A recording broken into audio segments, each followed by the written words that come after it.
Vin's living room. This is. Leaning against Vin's couch, you casually flip open a photo album on the coffee table.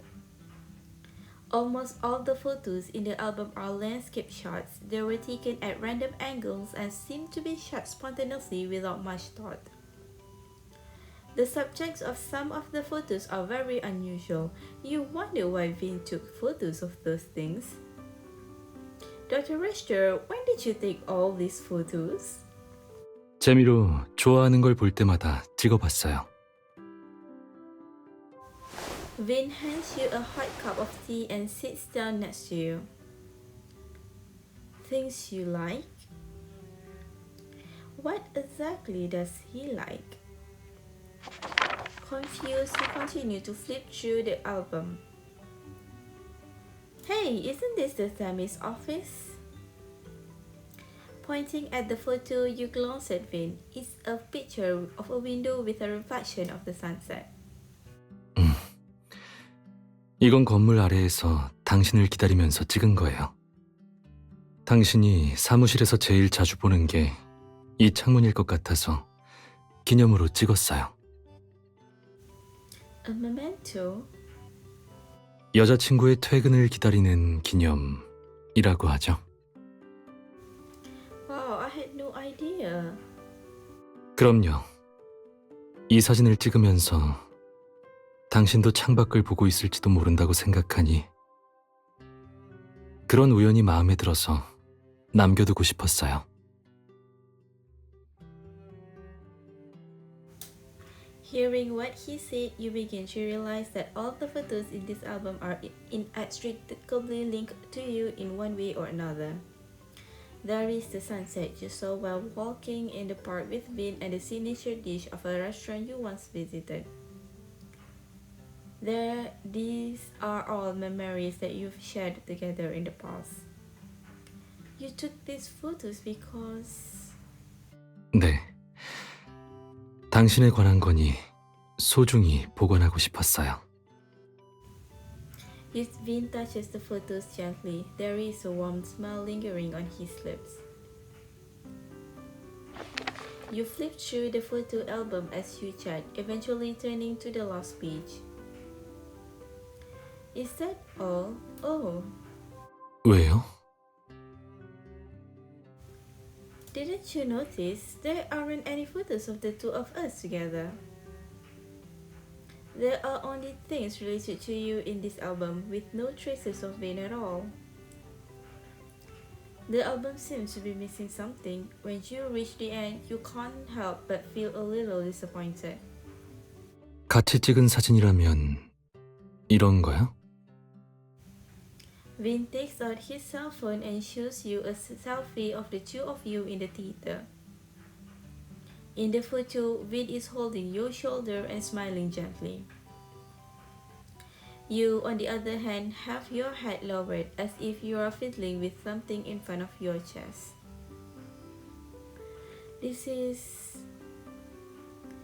It must have been taken when you were waiting for the musical to start. At the time, you did suggest that Vin could take a selfie, but this doesn't count. I'm not even looking at the camera. Jeez, what was I doing? Why did I have to look down at that exact moment? 제 기억에 당신은 브로치를 만지고 있었어요. 사진을 찍고 바로 공연이 시작되는 바람에 당신도 사진 얘기는 꺼내지 않더라고요. Come to think of it, we were rushing to get into the theater, so we didn't take the selfie again. What a pity. You can't help feeling a hint of regret for missing such a great opportunity. Vin pats your hand softly to comfort you. 그럼 브로치는요? 그날 여러 번 고쳐달던데 무슨 문제라도 있었나요? Don't worry, it was nothing. I checked it after going home that day. The pin was loose, so I fixed it. 그럼 다행이네요. It's such a beautiful brooch. I have to take good care of it. I also wanted to get a jewelry box for it. I looked at a bunch of the internet, but I couldn't really find a perfect one. 그러면 다음 휴일 때 같이 쇼핑몰에 가볼까요? 천천히 고르면 적당한 걸 찾을 수 있을 거예요. Vin takes a sip of his tea. You look at him and an idea forms in your head. Why don't you give me some recommendations, Vin? 저에게 묻는 것보다 당신이 상상하는 보석함은 어떤 건가요? Let me see.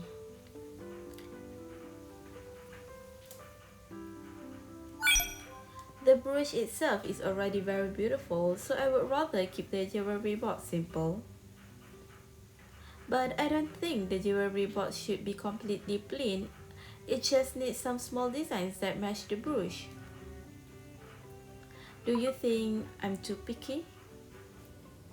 After all, it's just a jewelry box, but I've been indecisive for so long. 그럴 리가요. 좋아하는 걸 위해서 어울리는 조합을 찾는 건 아주 일반적인 심리예요. He gently touches your fingertips and slowly slides his fingers down to your palm, interlocking his hand with yours. His gestures seem to reiterate the fate he mentioned.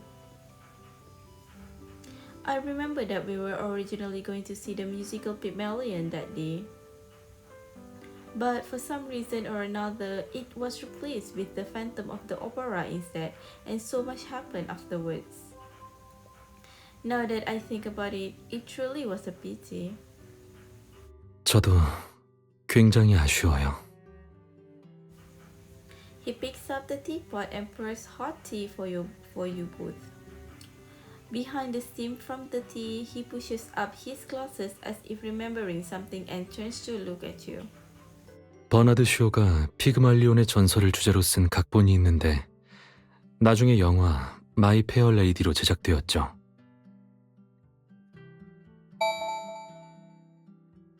그 영화로 우리의 아쉬움을 달래보는 건 어때요?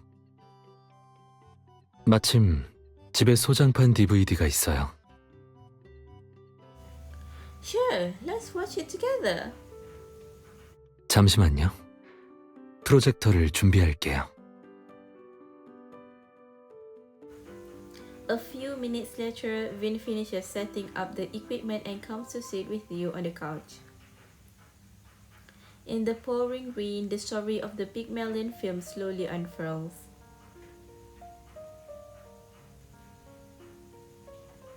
George Bernard Shaw's Pygmalion may share the same name as the Greek myth, but its plot is completely different.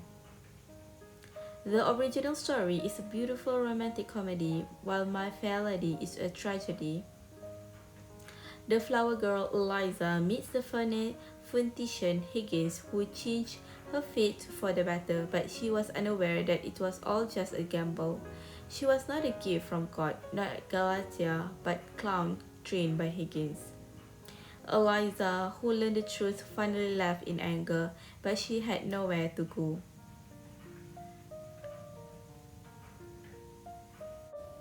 As Eliza leaves, Higgins is left with sorrow. As the film comes to an end, you still feel somewhat unsatisfied. 기분이 안 좋아 보이네요. A little. After all, I used to think of Pygmalion as a comedy. I never knew it could also be interpreted in such a sad way. 피그말리온의 가장 큰 매력은 바로 해석할 수 있는 각도가 다양하다는 점이에요. 버나드 쇼는 꽃 파는 여인의 비극으로 사회계층의 비참한 삶을 반영했어요. And what about you? How do you see it? 저요? 전 아무래도 전문적인 시각을 벗어나기 힘들죠. 그래서 제 해석은 당신이 듣기에 지루할지도 몰라요. You're just making me even more curious. Vin's answer piques your curiosity. You gently grab his arm and shake it. Come on, Dr. Richter, tell me, please. 심리학에선 피그말리온 효과라는 이론이 있어요. 긍정적인 격려를 받으면 더 뛰어난 활약을 보인다라는 심리예요. 그래서 영화를 보면서 스토리의 전개 외에도 히긴스가 일라이자를 개조할 때 사용했던 기술이 눈에 띄었어요. I didn't know about that theory, I see. In the law firm, whenever Kiki tries to slack off, Celestine gives her an encouraging look and she suddenly feels energized. 네, 아주 좋은 예시네요. 역시 하나를 가르쳐주면 열을 아는군요. Vin looks at you with a smile, not hiding his admiration. Is that how you treat me as well? 네?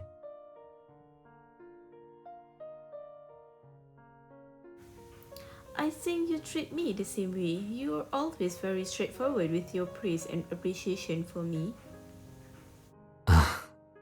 그게 싫은가요? It's not that I don't like it.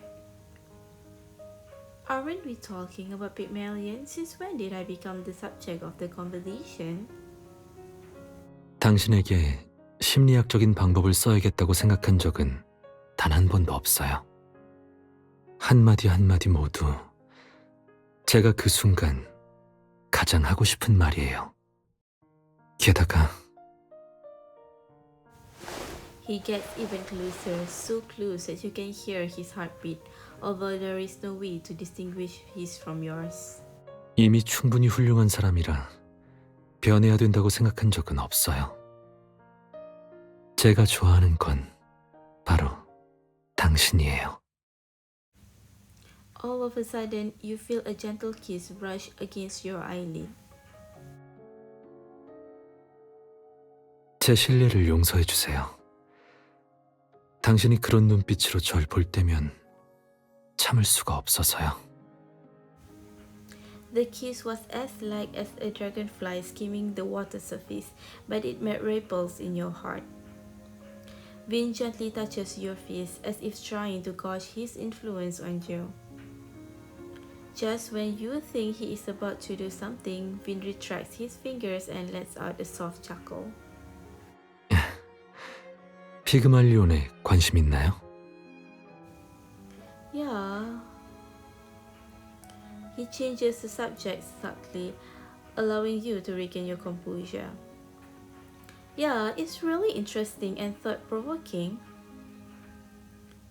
The more we talk about it, the more I feel like we should watch the musical. Vin, are you going to take responsibility for making me experience these symptoms? 지금 애교 부리는 건가요? He looks at you with a smile, and before you can answer, he playfully taps the tips of your nose. 솔직히 기분은 좋네요. 뮤지컬 공연은 이미 끝났지만 피그말리온 발레 공연은 아직 미림시 대극장에서 공연 중이에요. 제게 잘못을 만회할 기회를 줄래요? You rub the tip of your nose where Vin just touched, and the disappointment in your heart is replaced with anticipation. You give Vin a nod. Okay, let's do it. You take out your phone to search for the ballet performance schedule. Let me check when the next show will be. 그럴 필요 없어요. 마침 얼마 전에 봤거든요. 제가 기억하기로는 오늘 공연은 2시간 뒤에 시작해요. 지금 출발하면 딱 맞을 거예요. With that, he pulls 2 tickets out of nowhere and hands them to you. Huh? It was only a causal suggestion, but why does Vin have the tickets already? Before you can ask him, an abrupt ringtone interrupts you. Vin's eyebrows furrow the moment he sees the caller ID. He looks at you with slight hesitation. You should answer the phone. I'll wait for you here. 네, 금방 돌아올게요. Vin picks up his phone and walks toward the study.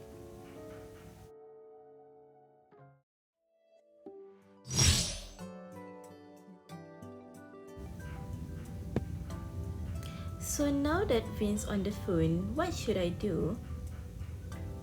Oh right, since we're going to watch a ballet performance, why don't I do some research and check out reviews on the internet? With that in mind, you take out your phone and type in the relevant information in the search bar. Below the search bar, the most relevant keyword pops up. It is Jessie Ingram. Jessie Ingram. You click on the keyword. The renowned ballerina Jessie Ingram joined Stellis Ballet as their prima ballerina. She received critical acclaim for her performance in Pygmalion. As Stellis Ballet's first adaptation of Pygmalion, this global tour has been a tremendous success at the box office and among the critics. Jessie, who started learning ballet at the age of 4, has been the prima ballerina in a world-renowned dance company since she was only 20 years old. She is undeniably a genius in the dancing world. So this Jessie Ingram is the prima ballerina in the show we're going to watch. With this in mind, you start to enter Jessie Ingram's fan forum.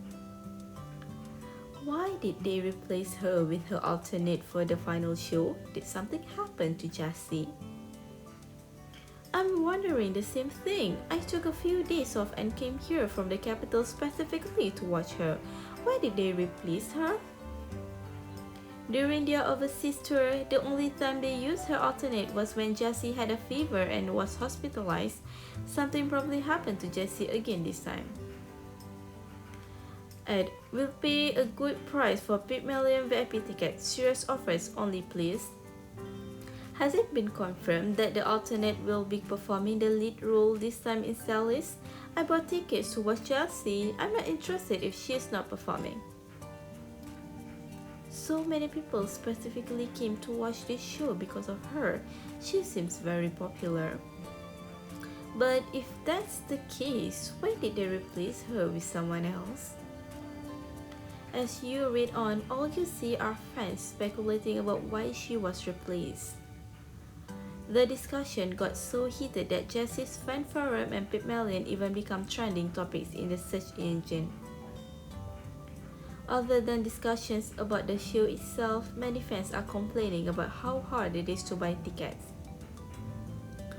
Stellis Grand Theatre should get a new server. It is even slower than our university's course selection system. Are you serious? Is it really sold out? I've been a ballet fan for 8 years and even I can't manage to get a ticket with my speed. Does anyone want to sell their tickets? I really want to see Jessie. I wasn't really interested, but now that the tickets are so sought after, I am starting to have second thoughts. It sounds like it's really hard to buy tickets. How did Vin manage to get them? You stare at the VIP tickets in your hand. Before you can continue your chain of thought, you hear Vin's footsteps coming from the stairs. That must be Vin. Let me ask him.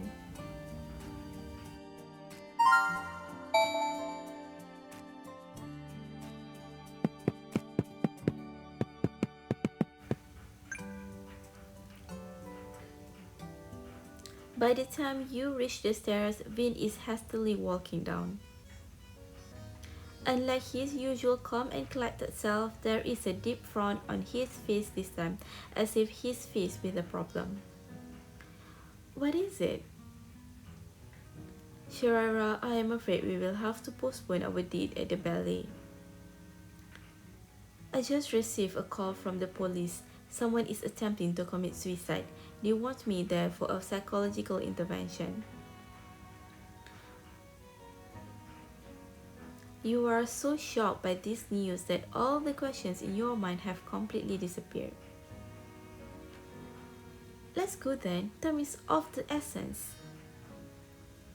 Yes.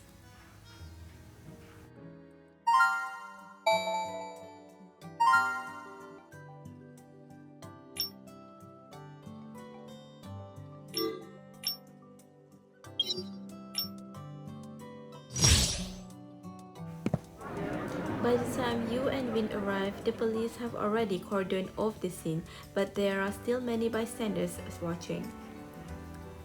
Shirera, I shall go up first. Be careful. Vin looks at you as if he has something to tell you, but he just gives you your hand a gentle squeeze. He turns around and exchanges a few words with the officer waiting off to the side. Then he steps across the cordon. I hope everything goes well.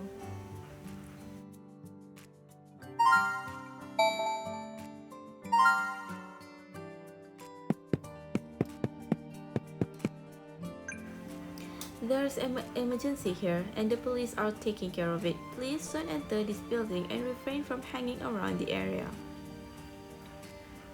Okay. There are already too many people here. I better not cause any more trouble for the police.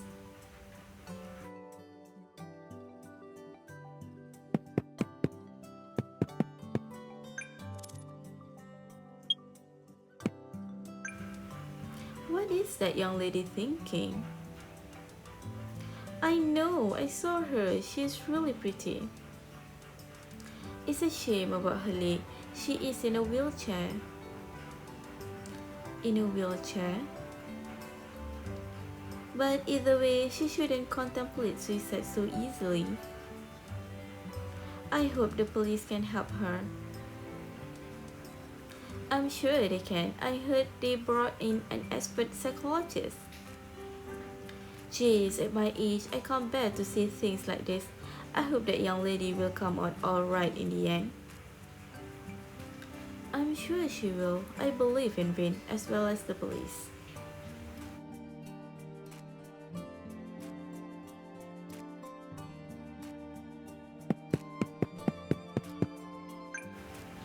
Apparently, the lady trying to jump off the building is pretty famous. If I manage to get a photo of her, this could be big news, huh? Is he a paparazzi? This is a critical moment. I can't let him get in. Excuse me, this is a very serious matter. It's not entertainment news. Please stay out of it. I'm not taking pictures of you. It's none of your business. Your behavior is unethical. It's our obligation as law-abiding citizens to stop people like you. As the disagreement gets louder and louder, onlookers are attracted to the scene. Just my luck. Fine, I'll go. He's finally leaving.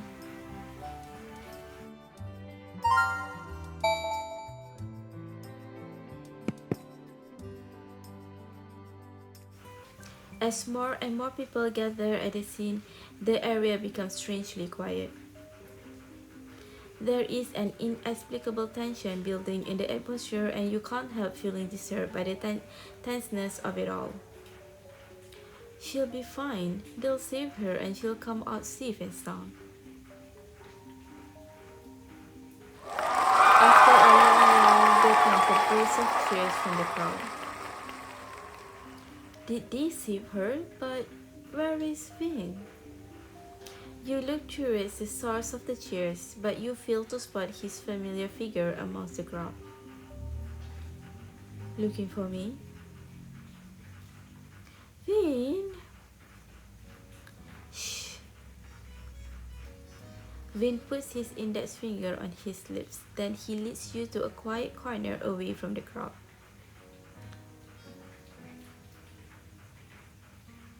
A pale-looking lady is sitting in a wheelchair. She's quietly receiving a medical examination from a doctor. After briefly explaining your identity to the police, Vin walks back to you. This lady looks familiar. Miss Ingram has yet to calm down completely. A noisy environment may provoke her again. That is why we brought her here. I see. Hold on, Miss Ingram. Is she Jessie Ingram, the prima ballerina from Pygmalion? Yes. Vince's lips quiver slightly as if he's about to say something, but the noise of a dispute nearby interrupts him. No, sir, you can't get in. Let me go. It was Dr. Richter who asked me to come. A man in a white coat is waving at you. Dr. Richter, it's me. This is Darwin Lloyd. He is Miss Ingram's personal psychologist. I asked him to come. After hearing Vince's explanation, the police finally let him in. Dr. Lloyd walks straight to the lady in the wheelchair and quickly squats down to check on her. Miss Ingram, are you alright? The lady in the wheelchair doesn't respond to Lloyd. She keeps her head down as if she's totally immersed in her own world. Although the lady in front of you looks haggard and different from her performance photo on the internet, as a ballerina, her elegant appearance and posture are enough to make her stand out from the crowd. Miss Ingram's legs seem to be seriously injured. I guess that's why they've replaced her with an alternate. Anyway, Dr. Richter, thank you for contacting me. No need to mention it. By the way, who might this be? He looks at you and smiles knowingly. You must be Dr. Richter's girlfriend. Nice to meet you. I'm a student of Dr. Richter's and my name is Darwin Lloyd. Dr. Lloyd looks like he only graduated recently. You can hear a hint of innocence in his speech. Nice to meet you too, Dr. Lloyd. I'm Shiraira. Excuse me, Dr. Richter, Dr. Lloyd. Can you please come this way? We need you to answer a few questions about Miss Ingram. Sure, we will be there in a second. Vin glances at you as he leaves. You smile back at him to remind him not to worry. 20 minutes later, Vin walks back to you frowning. Jessie's condition is not looking good. Darwin wants me to help him with her diagnosis. I apologize. I will not be able to go to the ballet with you. He looks back at Jessie Ingram, who is sitting in a wheelchair, expressionless. The mysterious look in his eyes makes you anxious. What happened to Vin? He has been acting strange ever since he helped rescue Jessie. Should I go with him? Even if I can't do anything, at least I can keep him company. It's fine, but Vin looks at you, the mysterious emotion in his eyes already gone. Vin, can I come with you? I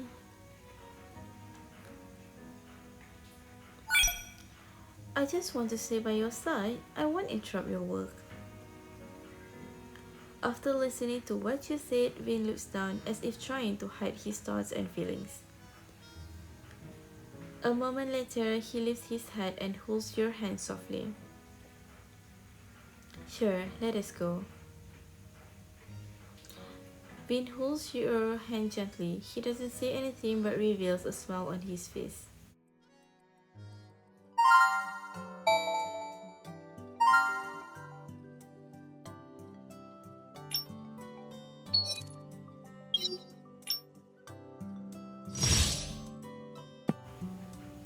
Dr. Lloyd's Psychology Clinic. Dr. Lloyd's clinic is located in an old residential building. The room and the equipment seems very basic. By the look of it, this clinic only opened recently. The nurse seems to know Jessie Ingram very well. She takes her into the consultation room.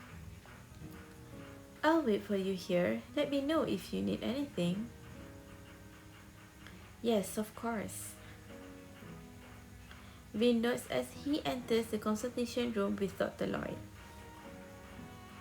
As soon as they are gone, the nurse quickly comes up to you with a familiar expression on her face.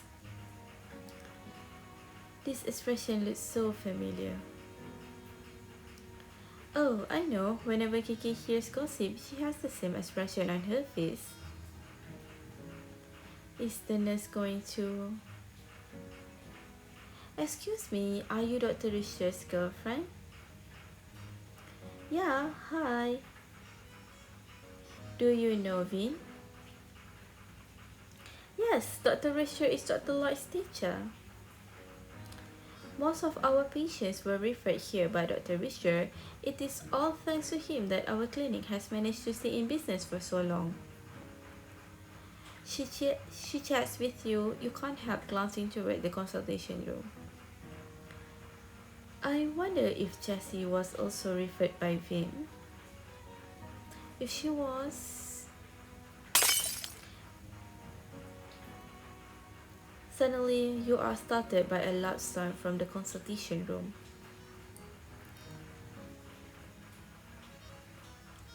What happened? Dr. Lloyd, is everything alright in there? Then comes a desperate high-pitched scream. Was that Jessie Ingram? Without hesitation, the security guard arrives just in time and breaks open the door, charging into the room. Treatment room. Is everyone okay? There are glass fragments scattered all over the floor. That was probably the source of the smashing sound. Jessie Ingram is lying on the floor crying. Why? Why me? Why does everything bad always happen to me? I'm such a loser. What's the point of living like this? I can't even make a decision about ending my own life. Jessie, you feel like you should say something, but seeing her agony leaves you at a loss for words. Why is life so hard? Why is everything in life so frustrating? Why now, just when her dream was about to be fulfilled? Can anyone answer to this? For a moment, everything is silent except for the sounds of her wailing echoing in the room. Eventually, Jessie Ingram regains her composure. Dr. Lloyd and the nurse help her up in the into her wheelchair. Vin, who was silent the whole time, cleans up the glass on the floor and squats down next to her. Miss Ingram, your wounds will never heal if you keep them covered up. Once you feel better, can we have a chat? Vin's voice is quiet and magnetic, as if it has the power to smooth the ripples in one's emotions. Yes, our treatment plan has been going so well. Tell me what you think, just like before. After the incident, Vin and Dr. Lloyd becomes especially cautious with Jessie Ingram. Not wanting to disturb the treatment, you approach the door to leave, but before exiting the room, you turn around for one last look. She is sitting quietly in the wheelchair with the sunlight shining on her skin. It's so pale that even the blood vessels on her neck are clearly visible. Before realizing it, you subconsciously ask, is it because today is Pygmalion's first show in Stellis? Hearing your question, she suddenly turns around and stares at you. Her eyes are dark and obscure. Only then do you realize how inappropriate your question was. Sorry, You're right.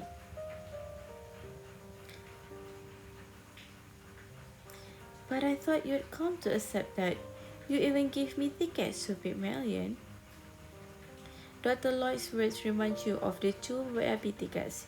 You can't help glancing at Vin. He's frowning deeply as if he's thinking about something. Yes, I thought I had gotten over it. But when I saw the poster today, I realized I haven't really gotten over it. Whenever I picture someone else standing on that stage under the spotlight instead of me, she can dance and twirl, and she gets all the applause and cheers. And what about me? Jessie Ingram suddenly raises the pitch and volume of her voice. It is so shrill that it pierces everyone's eardrum like daggers. I can't even stand up. I don't want to live anymore, but I can't even die. She punches her own legs wildly and tries to stand, even though it's obviously impossible. Vin quickly stops her before she harms herself again. Why? Why did you stop me? I'm useless anyway. I don't know why I'm still alive. Miss Ingram, it is normal to feel pain and sadness. But you shouldn't give up on the other possibilities. You shouldn't give up on starting a new life just because of this. I am sure you understand that, don't you? Otherwise, you wouldn't have come to seek help from Dr. Lloyd. You walk up to her and hold her hand. You are shocked to find out that it's freezing. New life? But I don't know what I can do anymore. I'm useless. For someone whose life is meaningless and insignificant, what's the point of living? Don't say that. The meaning and significance of your life shouldn't be dictated by others. You should seek it out for yourself, and you'll never find it by giving up and staying in one place. You may be weakened in one area, but that doesn't mean you can't pursue other possibilities. You never realized how powerful your words could be until they were said out loud. When it comes to her grief, all you can do as outsiders is support her with unconditional encouragement and trust. Do you really think I can do it? You wonder if she's asking you or herself. Dr. Lloyd tells the nurse to take Jessie to another consultation room for the time being. Then he worriedly makes a suggestion to Vin. I thought Jessie was getting better. I even gave you the tickets to thank you. Who would have thought things would end up like this? She's now showing symptoms of social isolation and economic suicide. It's extremely dangerous. I believe we need to take tertiary prevention measures which are beyond my capabilities. In consideration of the patient's safety, I believe it's more appropriate for Jessie to be admitted to your psychological center. Vin frowns and remains silent for a while before giving a nod to Dr. Lloyd. I see. Please send her over. He adjusts his glasses slightly. The tone of his voice sounds more relieved now. Darwin, I have seen her medical records. The treatment you gave her was fine. It is not entirely your responsibility that her condition has deteriorated. Do not be too harsh on yourself. We are doctors, not prophets. As he finishes, Vin takes your hand. Let us go. You give him a nod. On your way out, you look back at Dr. Lloyd. He's still standing there silently immersed in thought. They said doctors are like parents. It must be hard for him to see his patient like that.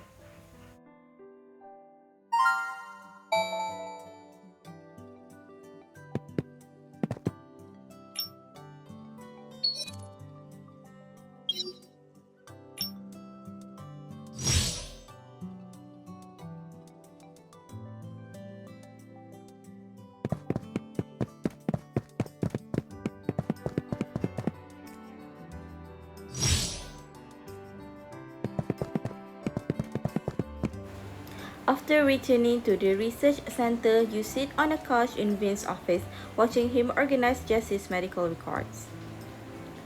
Vin seems to be acting strange.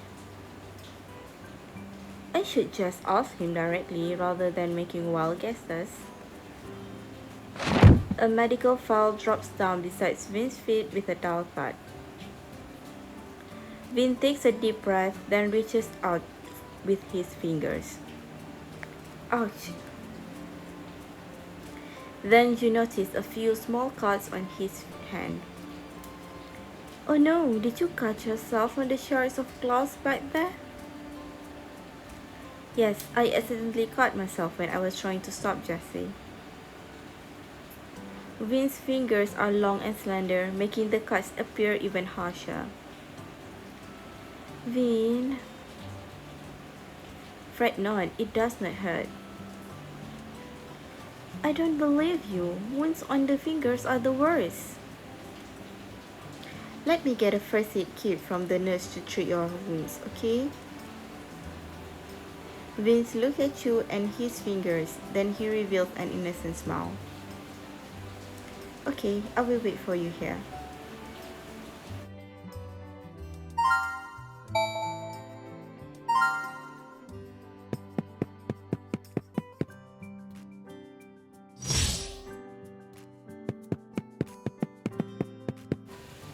Excuse me, where can I find a first aid kit? Vin has a few cuts on his fingers and I want to dress them.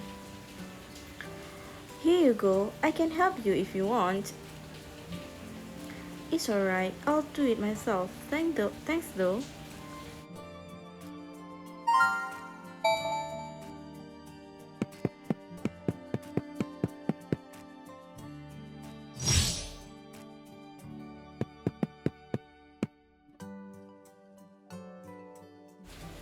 You drag Vin to a sofa and sit him down, then you open the first aid kit. The antiseptic might hurt, bear with me. Alright. As you disinfect his wounds, Vin's brow doesn't even twitch. Okay, keep it dry for a few days. Yeah. What's up? He puts his bandaged hand on top of yours. Not wanting to touch his wounds, you dare not move and only look up at him. Vince stares at you as if there's a golden vortex in his eyes. The things you told Jessie earlier. Did you really mean it, or were you just trying to comfort her? His fingers tenderly caress the back of your hand. They feel slightly cold. Why do you ask? Most people would agree with Jessie. As a ballerina, when you lose the ability to even stand, she said that she is useless and does not see the point of living. It may sound pessimistic, but the world is a cruel place, and unfortunately, survival of the fittest is a law of nature. But for us human beings, who gets to decide who is fit and who isn't? So just because she has a problem with her leg, are we going to treat her like she's...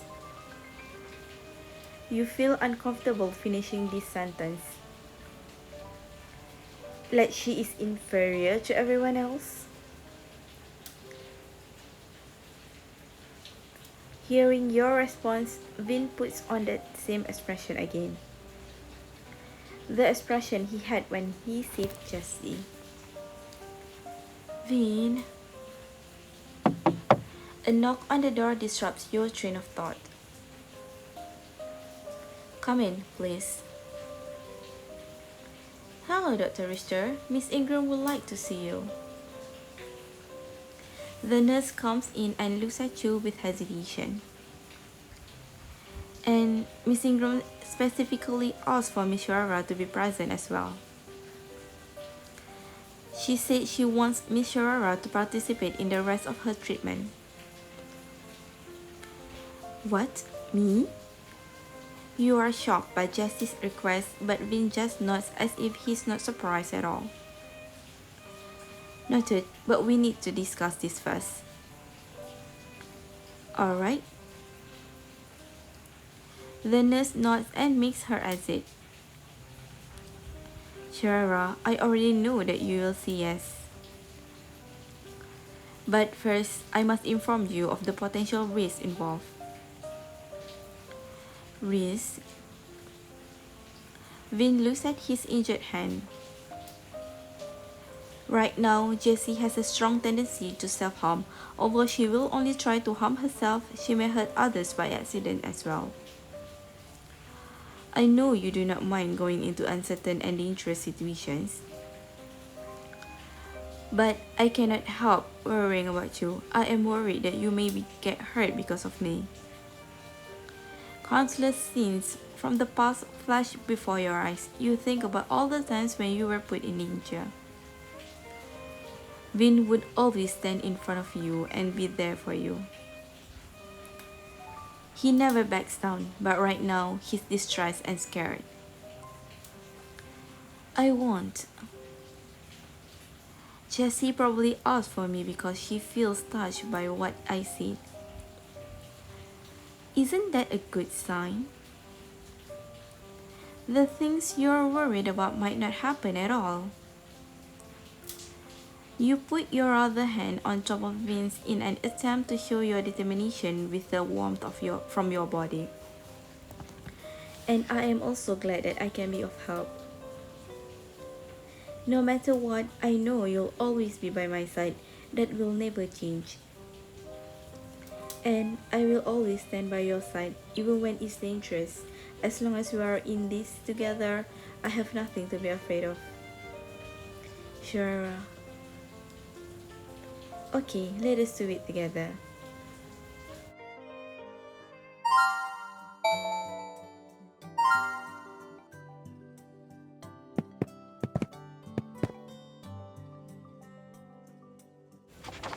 Instead of rushing to the consultation room, Vin opens Jessie's medical record. To avoid another potentially dangerous situation, it would be better if I give you some background about Jessie's condition first. Okay. When you see her, be careful not to provoke her. Of course. Jessie Ingram, renowned ballerina. She started studying ballet at a young age and was once the prima ballerina of a famous dance company overseas. She has been the prima ballerina in numerous ballet performances. A year ago, she joined Stardust Ballet. Pygmalion is her debut as a prima ballerina after joining Stardust Ballet. That's not too different from what I read on the internet. Before this, Jessie had been touring overseas. She only returned to Stardust a month ago. She got hit by a car when she was crossing the street. Although she managed to keep her legs, the nerve in her legs were severely damaged. Even if her recovery goes well, being able to stand is already the best result she could hope for. I see. Who would have thought? No wonder she's so devastated. At first, it was Jessie who came to me, but she was only in a depressive state back then. Depressive state? A depressive state is a pathological condition, but is different from a depression. That is why I referred her to Dr. Lloyd. According to Dr. Lloyd, she was showing signs of recovery. Then Vince seems to remember something. However, judging from her current condition, Jessie must have developed cognitive bias and isolated herself psychologically. It is a psychological defense mechanism. If we do not intervene in time, the consequence can be devastating. However, to treat Jessie, first of all, we need to get her out of her current state of mind. Otherwise, any treatment is just superficial. We will never be able to reach the root of the problem. Vin seems so confident when he's talking about this. He's totally different from the way he was earlier. Why was Vin acting strange back there at the scene of the incident and in Dr. Lloyd's clinic? And Vin's question. Was he really talking about Jessie, or is there something he was not telling me? Vin has returned to normal now, but you became increasingly suspicious. Shara, are you okay? Is something the matter? Ah, it's nothing. I better not think about this right now. We should go check on Jesse first. Vin doesn't press you further. He puts down the medical record and walks with you to the consultation room.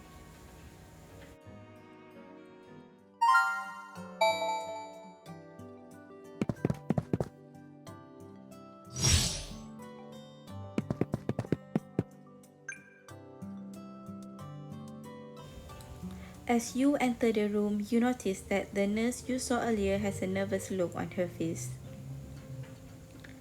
Bad news, Dr. Richter. What is it? Vince scans the room, frowning deeply. Where is Miss Ingram? She's gone.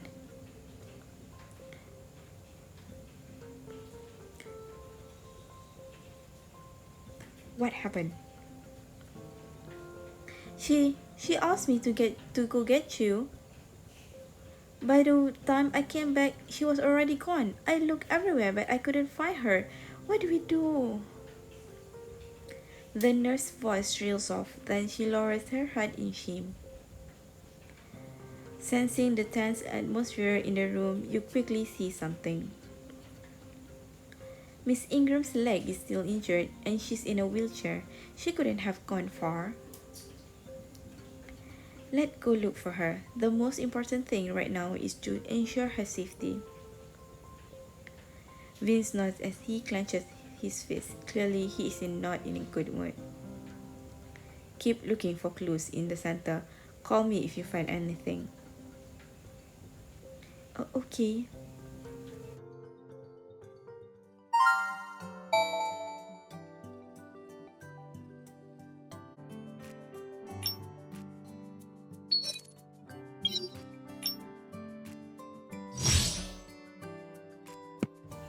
You don't see anyone in a wheelchair among the crowds of people in the street. Failing to find her after your repeated search attempts, you became increasingly worried. Where did Jessie go? Calm down. This is not the best way to go about it. Jessie has quite a unique appearance. Let us ask someone. We might get some clues to her whereabouts. Yeah, you're right.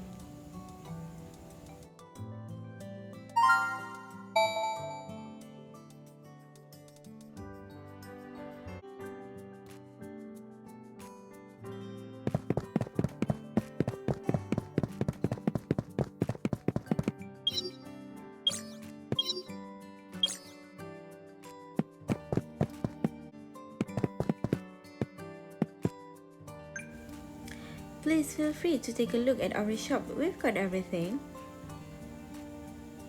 Excuse me, would you happen to have seen a lady in a wheelchair? Wheelchair? Are you talking about a very thin lady in a white dress? Have you seen her? Of course, she asked me for directions. She asked me where the closest subway station was, and I told her. That young lady was so skinny and pale. The shop owner thought disapprovingly. After thanking her, you quickly make your way toward the subway station.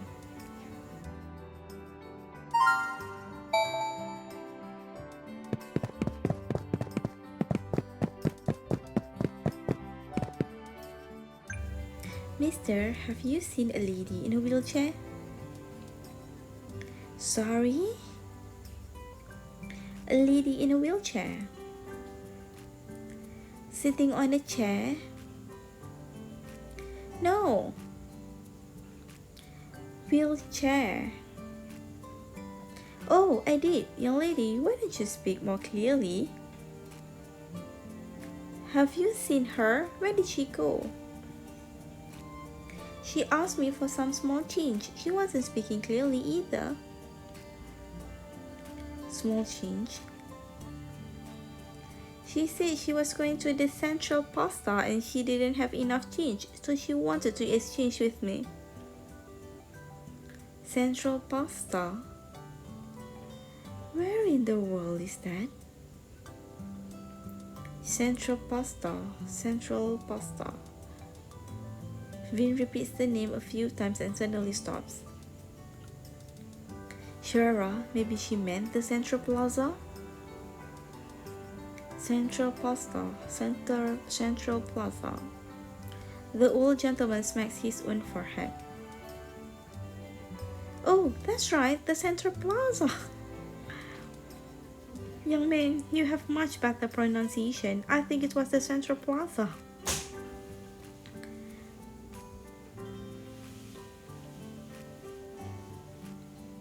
Got it, thank you. You're welcome.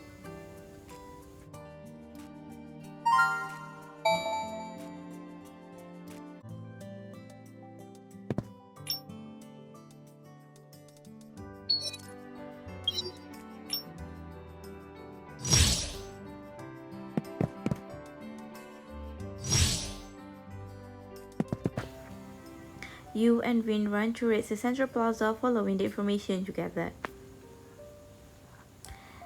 Finally, you are relieved when you see the lean figure next to the statue. Found her? Just as you are about to approach and talk to Jessie, Vin stops you. Hold on, it does not look like she is going to do anything dangerous. Let us watch her from here, and I can contact the staff from the psychology center. Alright. You nod and walk off to one side with Vin. As the breeze rustles the leaves, Jessie's white dress sways in the wind. She raises her arms into the air, forming a graceful arc, with her hands hanging down weightlessly, like a swan preparing to soar into the sky. Then she lifts her hands diagonally to her torso and slowly moves her right hand back to the original position. Is she practicing her belly position?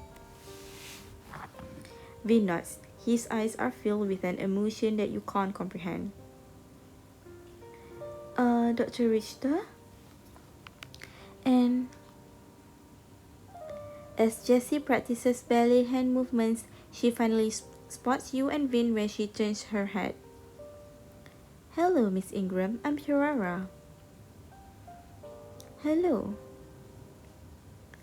You guys are faster than I thought. She smiles apologetically. Sorry, I must have caused a lot of trouble for both of you. It's alright, we were just worried because you were left without saying anything. I'm terribly sorry. I started practicing ballet when I was little. Before the studio opened, I come here to practice hand movements. I haven't been back for a long time since I've been touring overseas. I suddenly remembered this place and I really wanted to come and have a look. I didn't mean to cause you trouble. Miss Ingram, please, there is no need to apologize. It was our neglect that allowed this to happen. But please let us know if you want to go somewhere next time. Then we can safely plan a trip according to your condition. I understand. It was irresponsible of me. Vin pauses. His voice softens. So now, Miss Ingram, can you tell us what you are thinking? It could be anything. Jessie hesitates as she looks at the Central Plaza. Ballet is the only thing I've learned about since I was young. I don't know anything else. Or let me put it this way. There is nothing else I want to do other than ballet. That's why I don't feel the need to leave anymore. Thank you for being honest with us. I have always wanted to ask you a question. Why have you never told Dr. Lloyd about this? After a brief hesitation, she finally gathers her courage. Dr. Lloyd is a great doctor. He always talks in a very logical manner.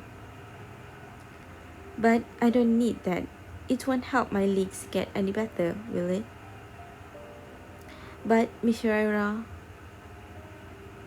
when she stares at you, you see a spark in her eyes that you've never seen before. She's the only one who told me that it's okay to be in pain and to feel useless. That we all need to seek meaning and purpose in our lives. That was the first time I heard anything like that, and it was also the first time I felt understood. Miss Ingram, you take comfort in the fact that she feels like you understand her. You can't understand the pain that she's been through. You hope that you can help, even if just a little bit. Shortly after this, the staff who received Vince's call arrived to take Jessie back to the center.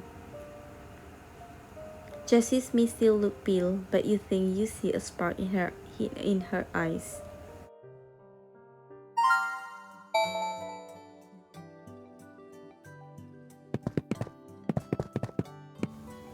Phew. You and Vin watch as Jessie is taken away in the car. When it's finally out of sight, you let out a long sigh of relief. However, you don't feel relaxed at all. On the contrary, your heart feels even heavier than before. Vin, what's going to happen to Jessie? You turn around to look at Vin, who has his head down, seemingly immersed in his own thoughts. Vin? What is it? This is the first time you've ever seen him so absent-minded. I'm tired. Shall we go home? You latch onto his hands and swing it affectionately. Sure, let us head home.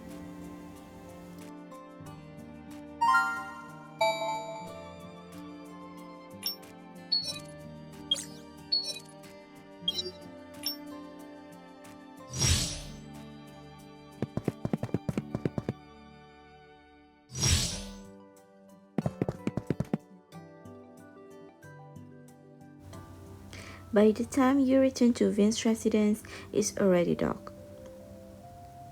As the night breeze blows, the white curtains by the windows sway, adding a hint of intrigue to the night. Is there something bothering you, or are you just tired? Vince sits next to you on the sofa, holding a cup of freshly brewed tea. Yeah, could you please play the piano to help me sleep? He looks at you, not saying a word, then smiles. Shara, you are not being honest. Huh? You do not really want me to play piano for you. You just want to keep me busy, am I right? Caught red-handed by Vin, you rub your nose in embarrassment. Fun, you always see through me so easily. I feel like you've been acting weird all day. That's why I thought playing the piano could be a nice distraction for you. I am sorry. Oh, why? I am sorry that you have to see me like this. Well, men always act proud and confident in front of the people they care about. But right now, I must appear quite incompetent. No, you're not. My Vin is the best. Vin lowers his head and a helpless smile creeps across the corner of his lips. I made so many mistakes today. Jessie's condition was so unstable, yet I failed to arrange a personal nurse for her in advance, which allowed her to run away unnoticed from the psychology center. Luckily, nothing bad happened to her. The bitterness in Vin's voice grows increasingly obvious until he sounds almost self-deprecating. Vin, we all make mistakes. Don't be too harsh on yourself. So Vin wasn't upset about the nurse back in the consultation room. Vin thinks it was his responsibility and he blames himself for everything. He angry with himself. Shara, I am feeling a little tired, can I? Before you have a chance to respond, he's already laid his hand on your lap. Vin, stay, just let me look at you. Just for a little bit. You nod and take off his glasses. Don't wear your glasses if you're tired. I'm sure it's uncomfortable. And you can look at me as much as you want. I'll always be here with you. Shara. He murmurs something, then he closes his eyes. It's like he's really tired. Seeing Vin's face while he's asleep, you can't help bending down to kiss him on the forehead. Soon, he's soundly asleep with a gentle smile hanging on the corner of his lips. Good night, Vin. Sweet dreams.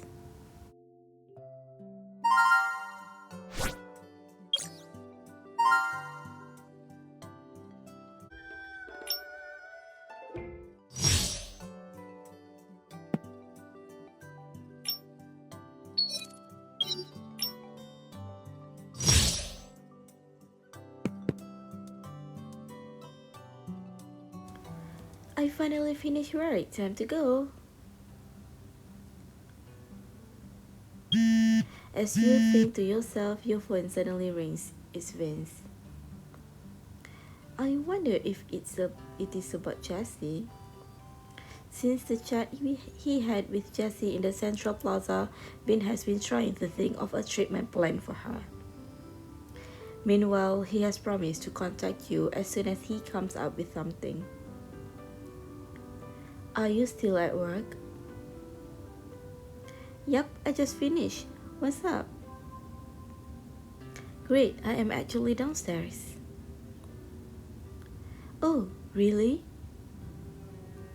Hang on, I'll be right there. Well, I had some work to do near your office, so I thought I might as well wait for you here. By the way, I think I have some new ideas for Jessie's treatment plan. What is it? Is there anything I can help with? I knew you would be happy about it. Take your time. I will tell you about it when we met. See you soon.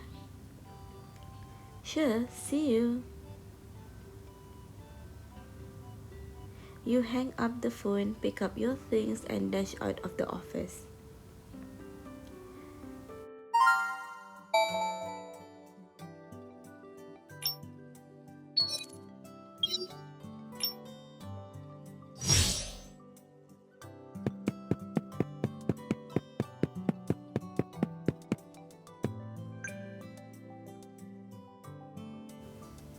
When you arrive downstairs, you quickly spot Vin in the crowd. Vin! Among the hasty passers-by, a familiar figure stands there quietly. Hearing your voice, Vin flashes a smile. I told you to take your time. Why are you rushing? He raises his hand and gently fixes your hair, which got a little messy as you were running. I don't want to keep you waiting. Waiting for you is part of my duty as your boyfriend. You take his arms, hinting at him to start walking. You sit on the phone that you thought of a treatment plan for Jessie. What is it? Among the treatments for depression, there are methods called cognitive therapy. Cognitive therapy? To put it simply, it's used to deal with psychological issues by changing the patient's biased cognition. But Jessie is now in a state of social isolation and we want to correct her condition. Looking at Vin, who seems serious, you feel happy for him, but at the same time, you can't help remembering his reactions before. Now he sounds more like the Vin I know. But why was he acting so weird towards Jessie earlier? And the question he asked me, what did it mean? I don't understand. You can't ignore the alluring gaze in his eyes right in front of you. Totally unaware that you are distracted, Vin begins to explain Jessie's treatment plan to you.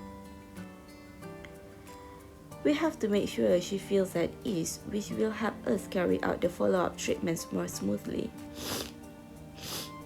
Shura, could you help me get into Jessie's internal site so that we can help her?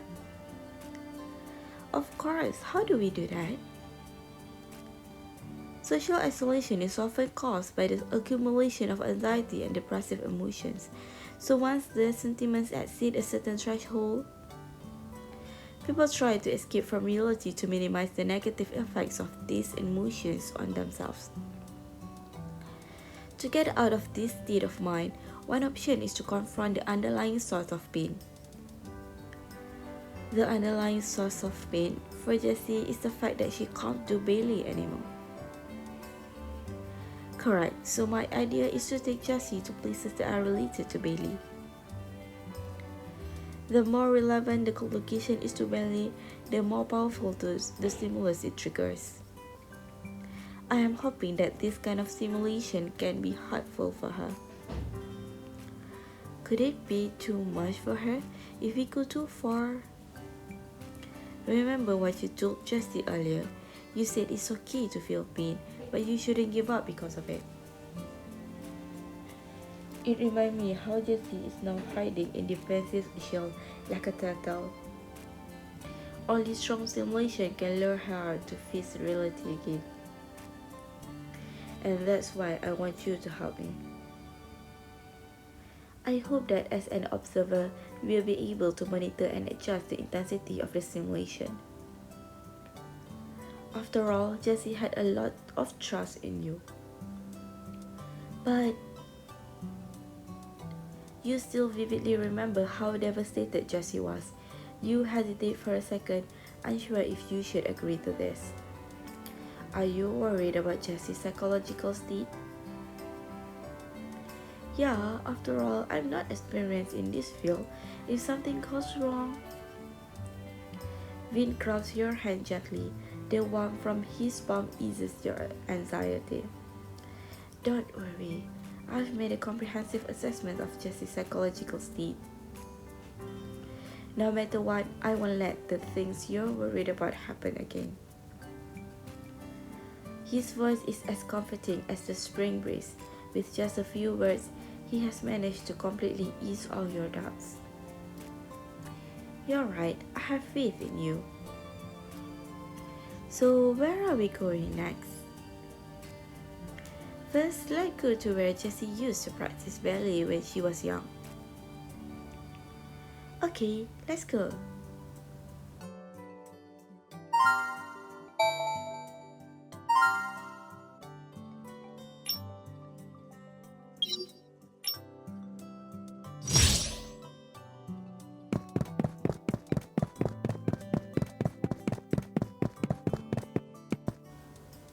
You and Vin soon arrive at the dance studio. It's not too small and there are many posters on the wall on the side. Jessie, alumni and prima ballerina of Sally's Ballet, written in bold and capital letters. Before you get a chance to read them all, you and Vin hurry inside to look for Jessie. 1, 2, 3, 4. Inside the dance room, the teacher is counting for the students. The children are so focused on their training that none of them notice you.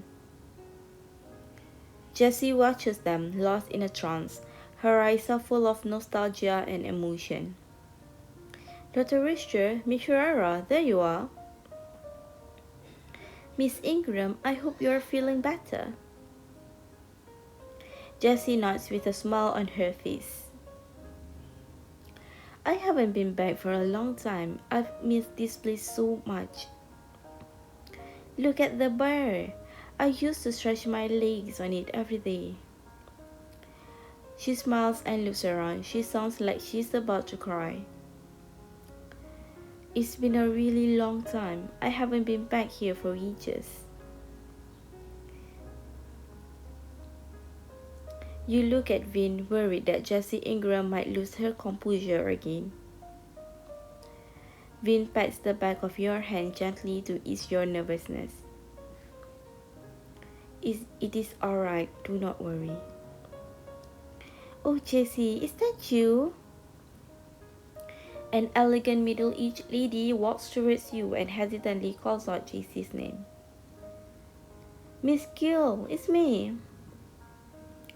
The lady called Miss Gill is visibly excited, but she maintains her composure. It's been a long time. Noticing the injury on Jessie's leg, a hint of shock flashes across Miss Gill's face. But that expression soon disappears. She starts to chat with Jessie with a peaceful and gentle smile on her face. Not wanting to interrupt their reunion, you and Vin walk to the aisle. Is Miss Gill introducing her to the latest facility in the room and the changes that have taken place over the years? Jessie seems very content. At this very moment in time, it doesn't feel tragic at all. It is just the reunion between a teacher and a student after many years of separation. It is not until a young teacher comes to consult Miss Gill on school affairs that their conversation is brought to an end. Thank you, Dr. Richter. Jessie's gaze is filled with emotions as he watched Miss Gill leave. At first, I was skeptical when I heard about your plan. But now, I'm glad I agreed to it. It was a good decision. She then shifts her attention to the bulletin board on the rest area. There are notes in the wall written in children's handwriting depicting their beautiful dreams. I hope I will become a ballerina like Jessie one day. Jessie is the best. I want to be as good as her. The children's innocence and enthusiasm are very touching. Even if you can't dance anymore, you are still an inspiration to many. Miss Ferrara, you're right. Let's go to the next place. Sure. Where are we going next, Vin? You turn around and ask Vin, who is staring at the bulletin board in a daze. Maybe this is a new meaning of life. I beg your pardon? Oh, nothing. He looks at you, but his expression has returned to normal. The next place, let us head to the Central Plaza.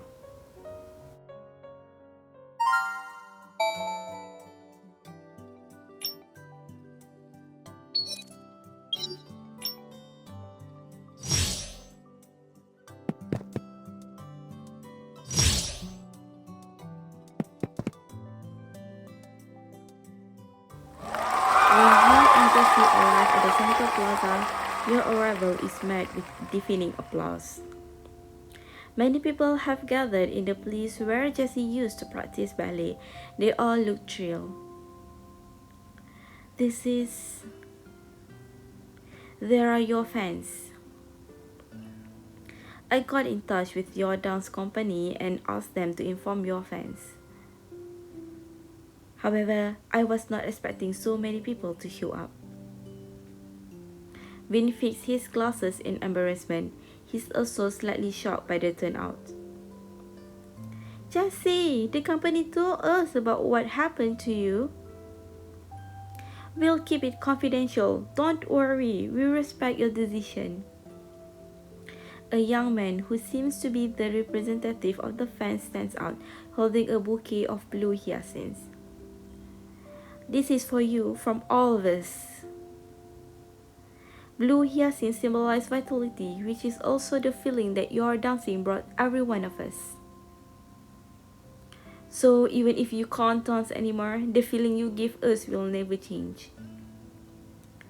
We will always remember the energy and joy we received from your dancing.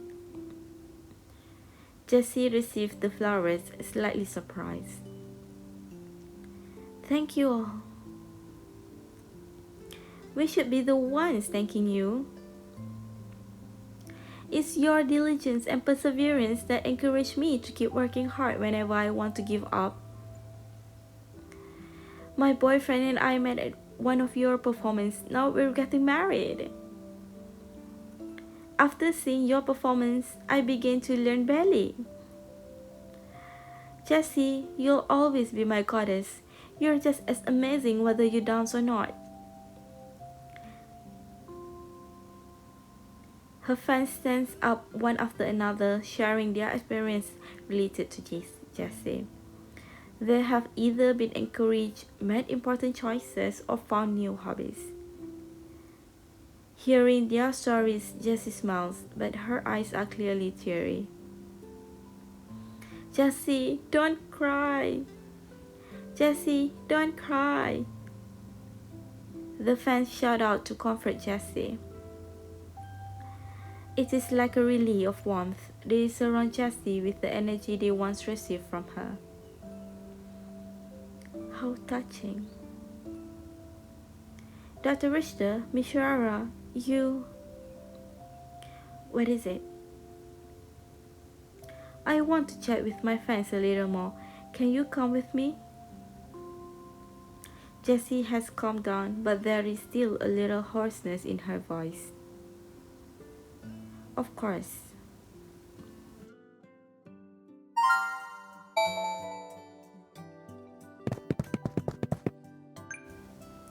An old gentleman stands out among the crowd of fans. Sir, are you also a fan? Oh, not me. But my daughter is. With the trembling hands from his pocket, he takes out a photo of Jessie with a young girl. The girl seems uncomfortable in front of the camera. She looks a little stiff. Like you, she also started dancing ballet at a very young age, but of course, she wasn't as talented as you. Jessie looks at the photo and seems to recall something. This was my first performance as a prima ballerina. I remember she told me that she spent more than 10 hours on the flight just to see my performance. She was still jet lagged. Yes, she loved ballet. Unfortunately, she wasn't very talented. She admired and adored you. Where is your daughter? Is she not here with you? She passed away in a car accident.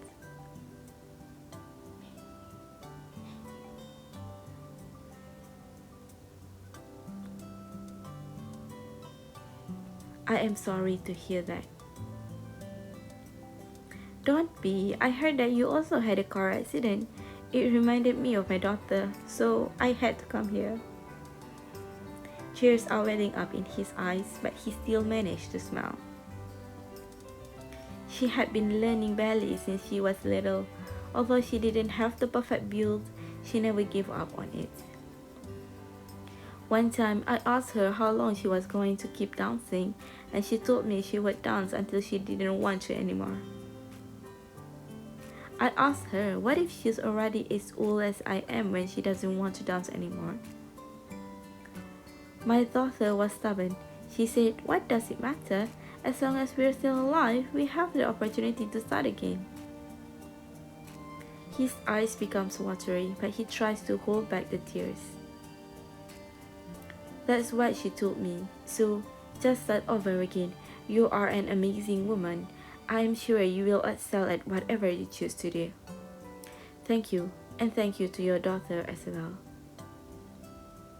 Jessie gently grabs the gentleman's hands. He's studying her carefully as if he's thinking about his daughter.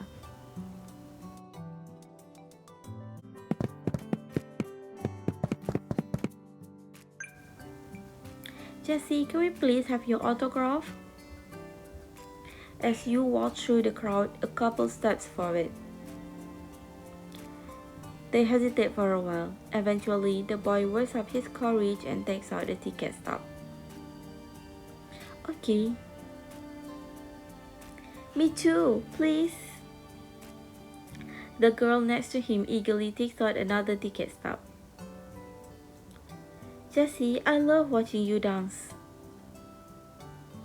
Jessie nods and looks at the ticket stub in surprise. This is the show I performed when I first joined the dance troupe overseas. I was only an alternate at the time. Wow, you really do remember. I was very lonely at the time because I was studying in a foreign country all by myself and I didn't know anyone. To pass the time, I went to the ballet show. The principal dancer was sick and was unable to perform that day. You performed my favorite role instead. I will always remember the image of you dancing solo under the spotlight. The energy in your dance gave me inspiration and strength.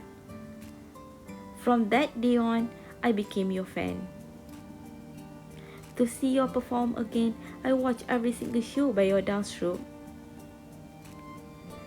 What? Haha, isn't she silly? She didn't know she could check the casting in advance. The shy boy suddenly speaks up and pats the girl on her head. Well, if I didn't, you wouldn't have had the chance to meet me.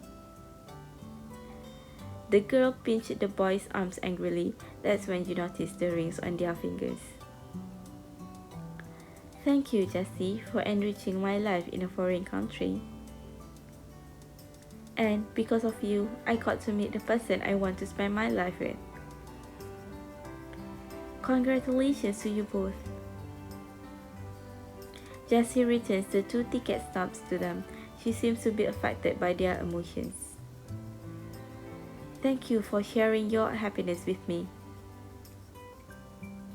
She smiles joyfully and her expression is full of delight and gratitude.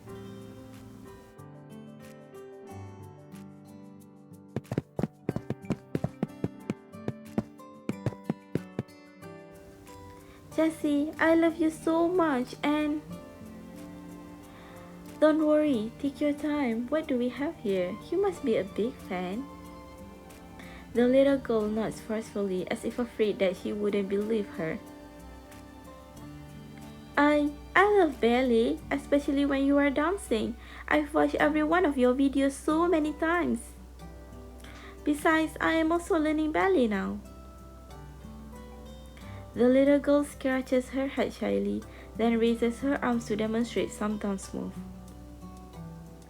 Not bad, but your hand needs to be more natural here and not so stiff. Jessie looks at her appreciatively and carefully corrects her posture. Yu and Vin takes a few steps back, not wanting to disturb Jessie and her little fan's intimate moment. Vin, this feels wonderful. What is on your mind? This used to be the place where Jessie practiced as a child, but now she's here to share her experience with others. This is like...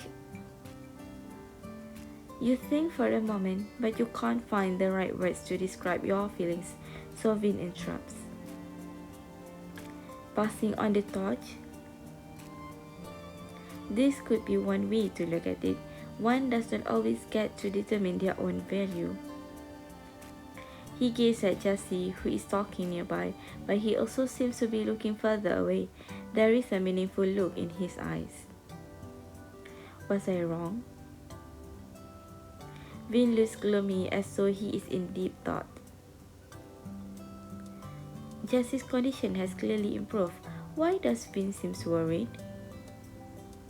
Did he encounter a problem? I should ask him about it later.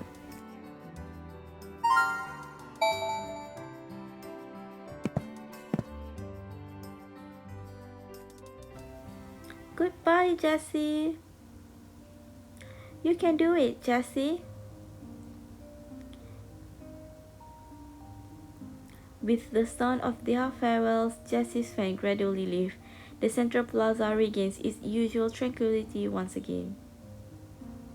Wow. What is it? Oh, it's nothing. I just feel very lucky. Jessie takes a long deep breath. She looks much more relaxed now compared to before. Let's go. I'm really looking forward to what's next.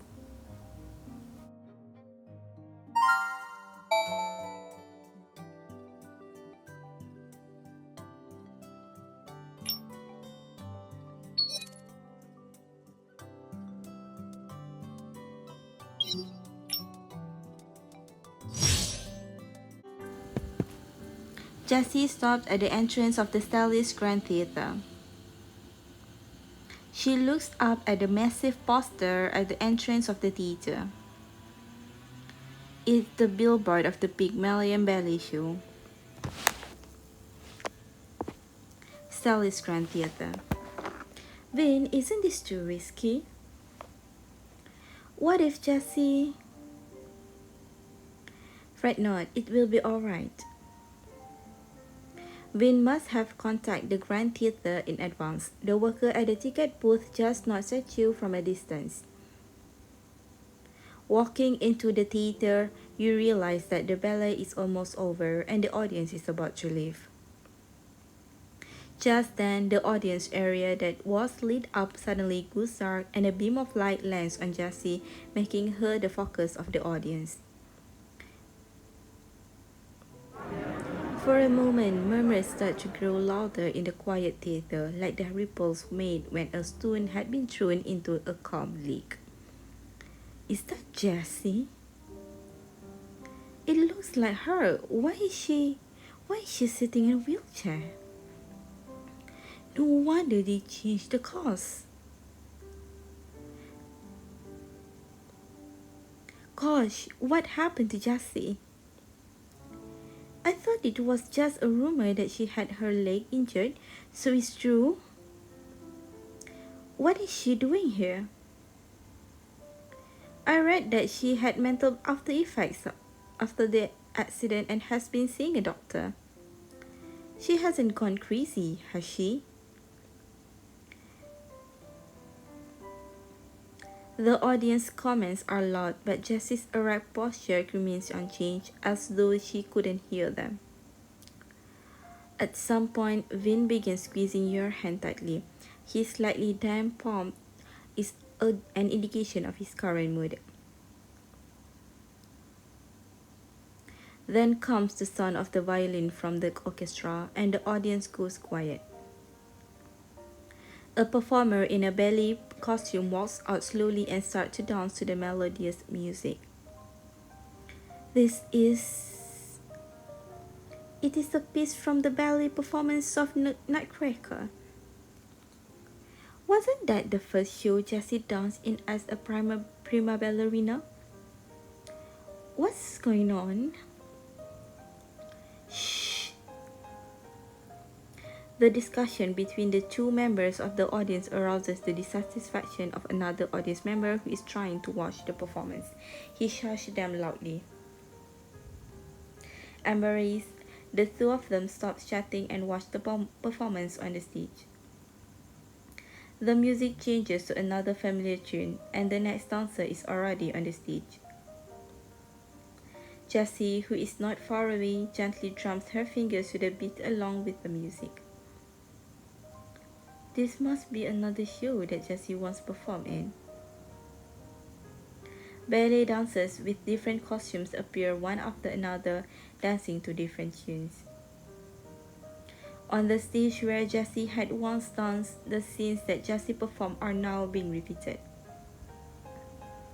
The beautiful and crazy Giselle, the brave and determined Princess Odette, and Galatea, the gift from God. Are they performing on Jessie's behalf? When the dancing ends, the entire audience erupts with wild applause. Amidst the cheering, the music transforms into a passionate symphony, and all the members of the dance troupe are now standing on the stage. Together, they invite Jessie to join them. Jessie hesitates for a moment and looks back at you and Vin. If you want to go, listen to your heart. Jessie nods with a smile that is full of confidence and determination. Thank you. Two female dancers push her wheelchair and take her to the center of the troupe members and on stage. Let's welcome Jessie Ingram, prima ballerina of Sally's Ballet. Jessie, Jessie, Jessie. The audience shouts out Jessie's name, and even you are affected by the touching atmosphere. Hello everyone, I'm Jessie. I hope you had a wonderful time together tonight. She bows gracefully. Even though she is still in a wheelchair, her movements are still as graceful as a swan. That simple gesture is enough for everyone to know that Jessie is a born dancer and she's destined to be on the stage. She and her fellow dancers hold each other's hand and bow to the audience together. The audience once again erupts with thunderous applause. The deafening sound seems to shake even the roof of the theater. Splendid.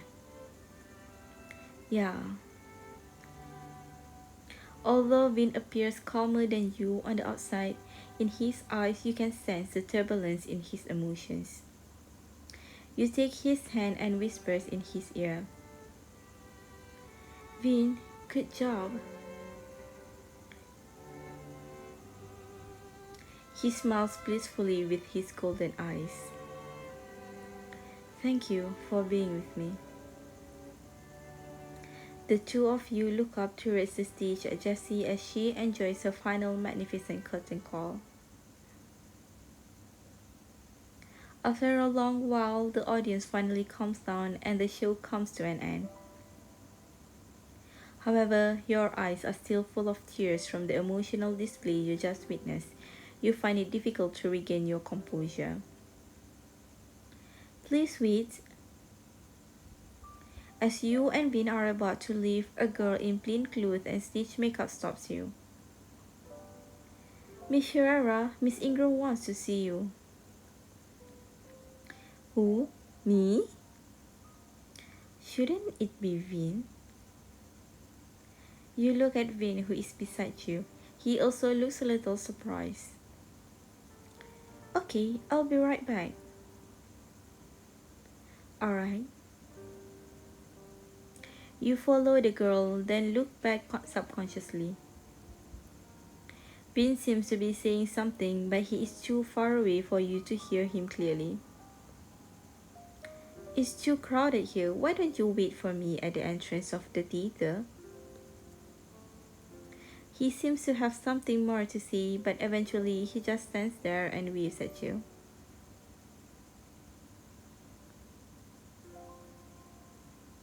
The girl leads you up to the stage of the theater where Jessie is sitting quietly in a dark corner. She nods to the girl beside you, and the girl turns to leave. This is the first time I've seen an empty theater. It's actually very spacious here. When it's full of people, I always feel like it's not big enough. Feeling a little emotional, she turns to look at you seriously. Miss Herrera, thank you for helping me. She takes out 2 tickets and hands them to you. Dr. Richter told me you were going to see the ballet that day.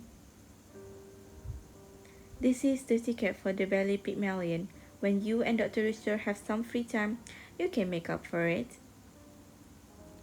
Thanks, but I didn't do anything.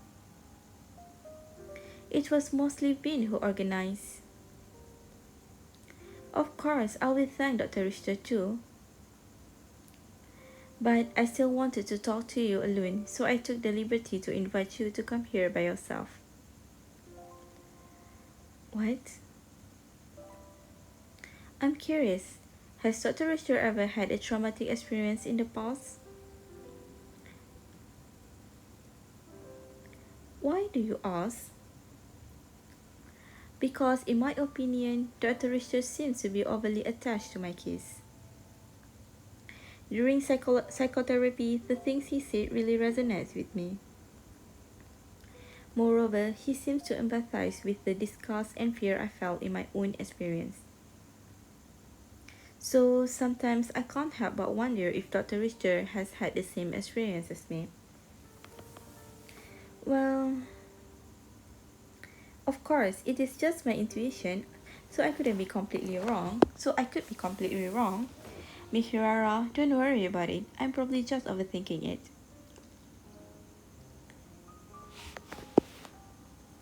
Once again, scenes from the past flash before your eyes. After Vin rescued Jesse from the rooftop, there had been a lurking undercurrent in his eyes.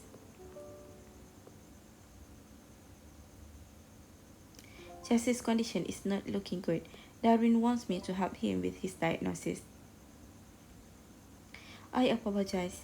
I will not be able to go to the ballet with you.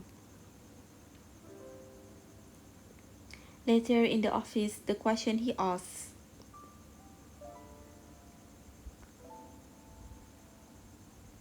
the things you told Jessie earlier, did you really mean it, or were you just trying to comfort her?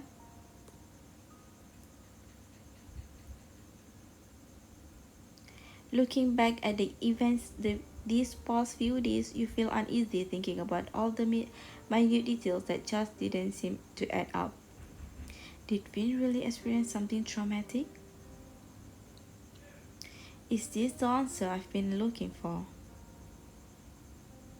The anxiety feels like a massive boulder pressing down on your chest.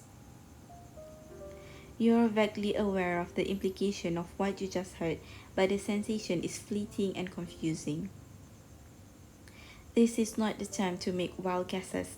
It's better to go and ask Vin in person. Jessie, thank you for telling me. But I think I should head back. Vin is still waiting for me. Okay, goodbye.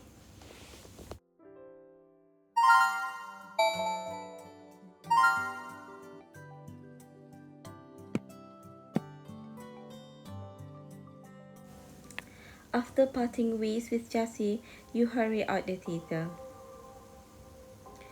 With her words still echoing in your mind, you are getting even more eager to find Vin. At the entrance of the theater, almost all of the audience has left. There is no one here except the cleaning staff. Where is Vin? Looking around, all you see is pedestrians rushing by, blocking your line of sight. Is Vin not here? Where did he go?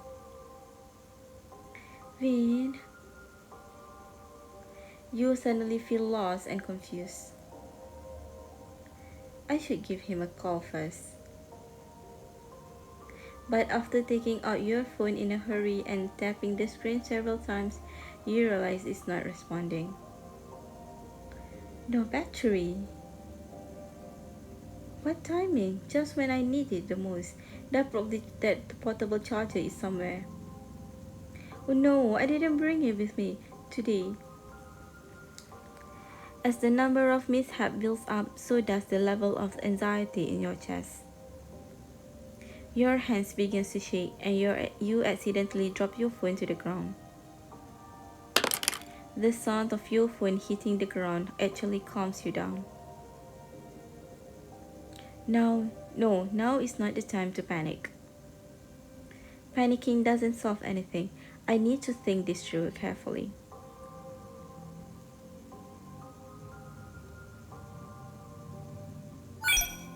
Maybe Vin had something to do. I'll wait here for a while. You wait for a while, but there is still no sign of it, and you became even more anxious. After all this waiting, Vin should be back by now, even if something happened. Did something happen to him? Maybe the psychology center? As soon as you think of the psychology center, your mind races. You feel like you're drowning, searching for a piece of driftwood to latch onto. It is not like him to leave without telling someone. Something must have happened. I should go to the psychology center to take a look. Maybe I can find a clue there.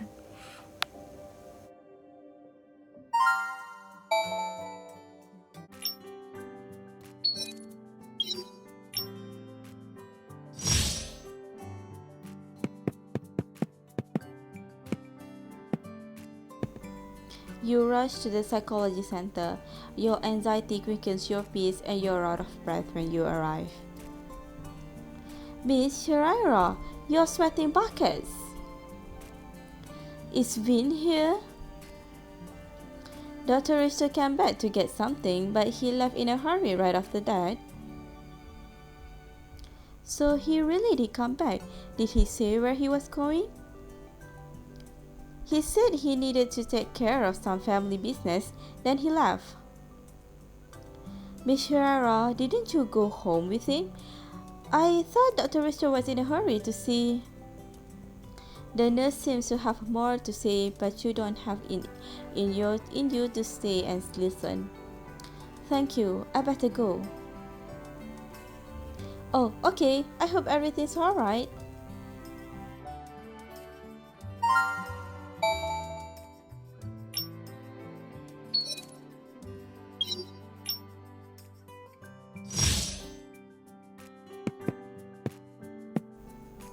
Vin's living room. After leaving the psychology center, you go to Vin's residence as quickly as you can. Vin! Vin turns around and sees you. He looks unusually surprised and is holding an exquisite wooden box in his hand.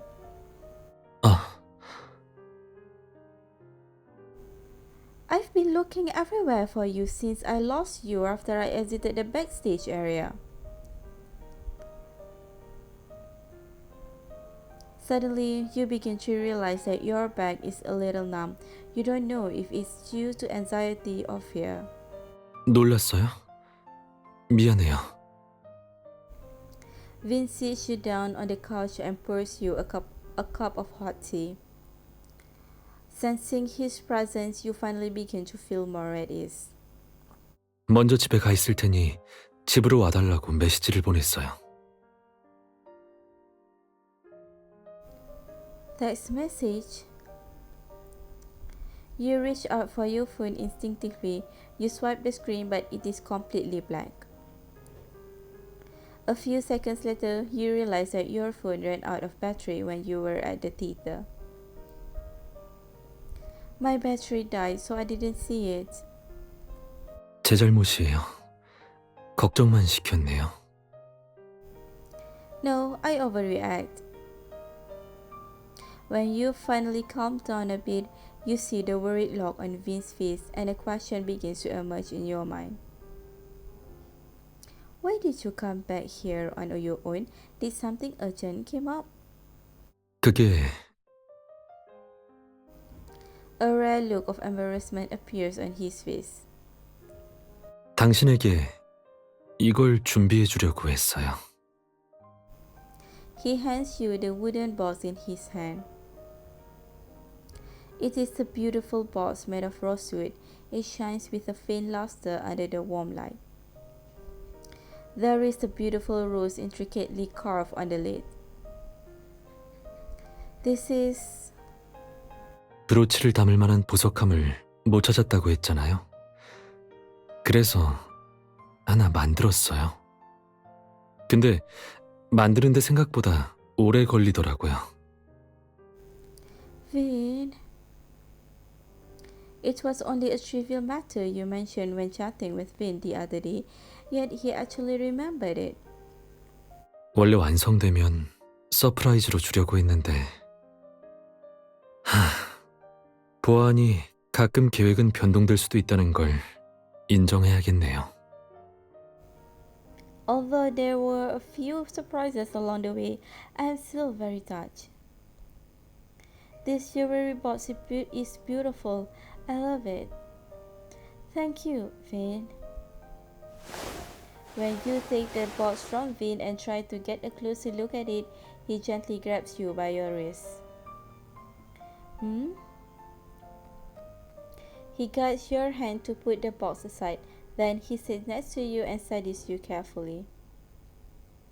He places his fingertips on your wrist to feel your pulse.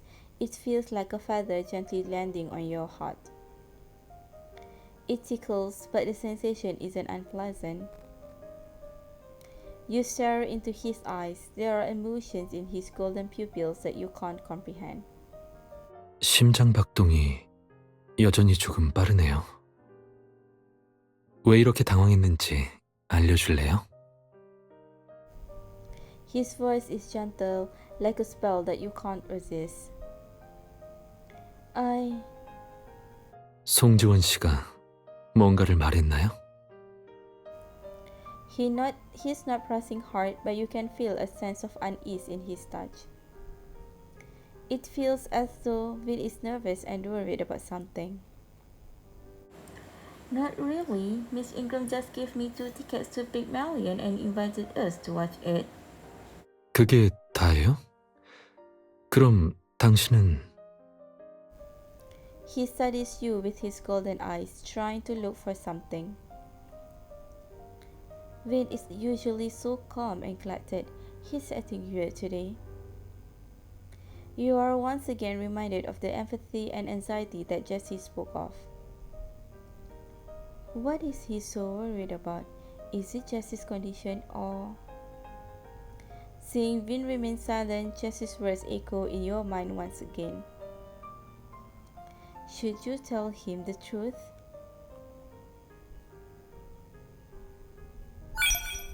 We should be honest with each other in a relationship, especially when it's about him.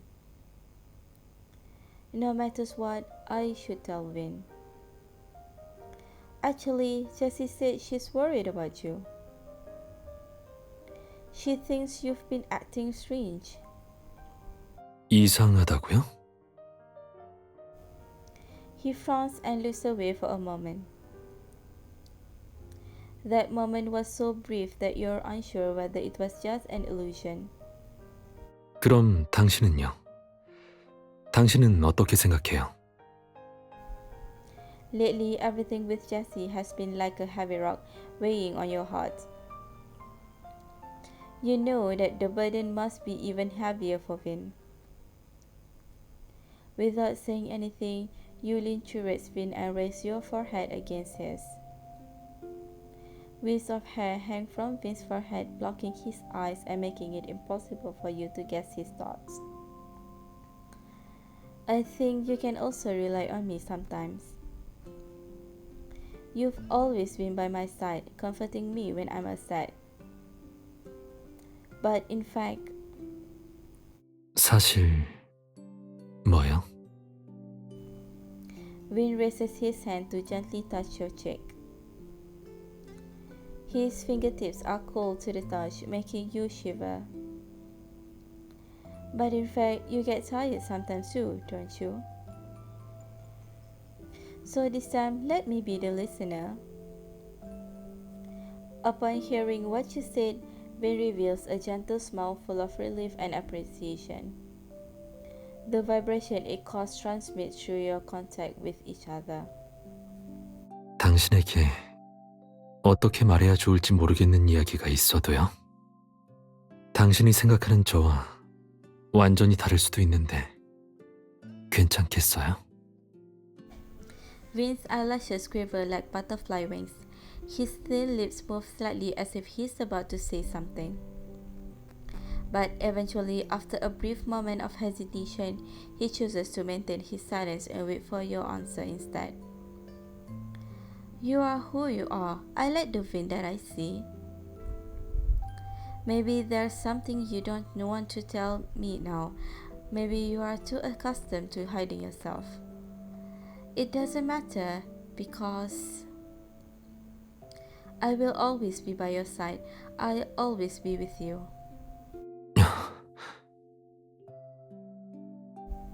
So please don't run away on your own next time.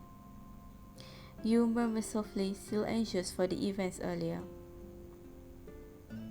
Vin, no matter where you go in the future, let me come with you, okay?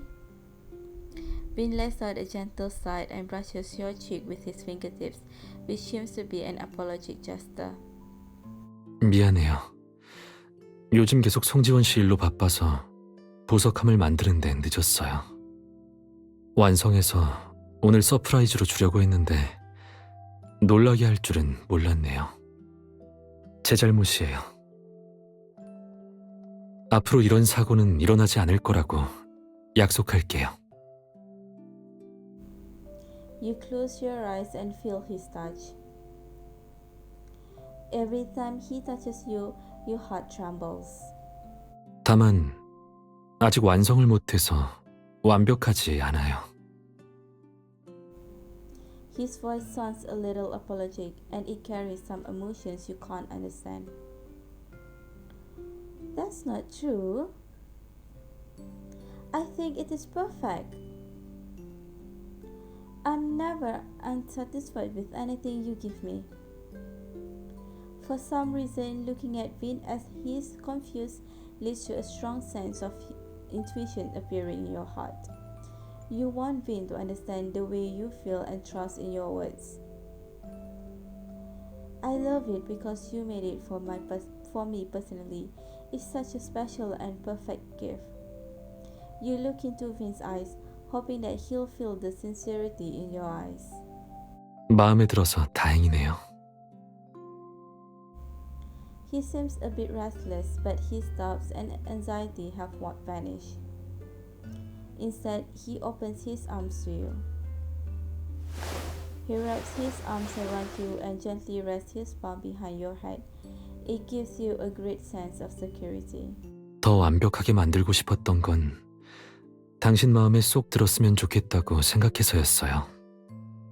하지만 당신이 그렇게 마음에 든다고 하니 이미 완벽하다고 볼 수 있겠네요. 완벽이란 대체 뭘까요? Then he starts talking to you in a way that also sounds like he is whispering to himself. 당신은 언제나 제가 확신했던 일을 의심하게 만들어요. For me, being with you every day is perfect. You press your head into Vin's embrace, trying to hear whether his heartbeat has synced with yours. By the way, do you want to see another ballet performance? This time, I'll take your hand and leave with you after the show. 당신이 곁에 있으니 더 이상 두려워하지 않아도 되겠지. His voice echoes heavily in your ears.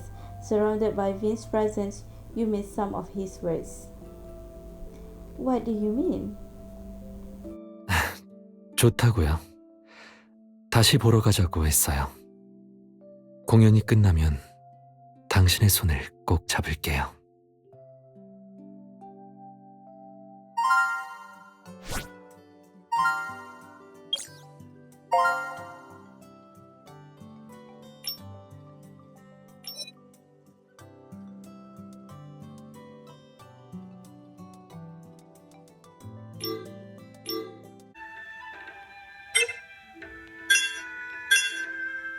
George Bernard Shaw, July 26, 1856 to November 2nd, 1950, was an Irish playwright and one of the great modern British writers of realistic comedy. He won the Nobel Prize for Literature in 1925. Pygmalion is a play by Irish playwright George Bernard Shaw. Shaw attacks the class consciousness of England at the time with his accurate portrayal of a linguistic professor named Higgins. He trained Eliza, a flower girl, to mingle with the upper class and be accepted by the aristocracy. It was later adapted into films, stage plays, and other art forms.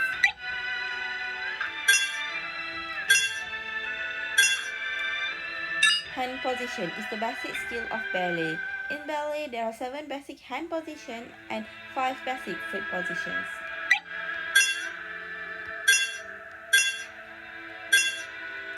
Anomic suicide refers to the destruction of the inherent relationship between the individual of society, for example, the loss of a job, relatives, lovers, friends, or other fixed social relations. These major changes are often unbearable to the individual, resulting in a sense that they are losing control of their lives. In the end, they choose suicide.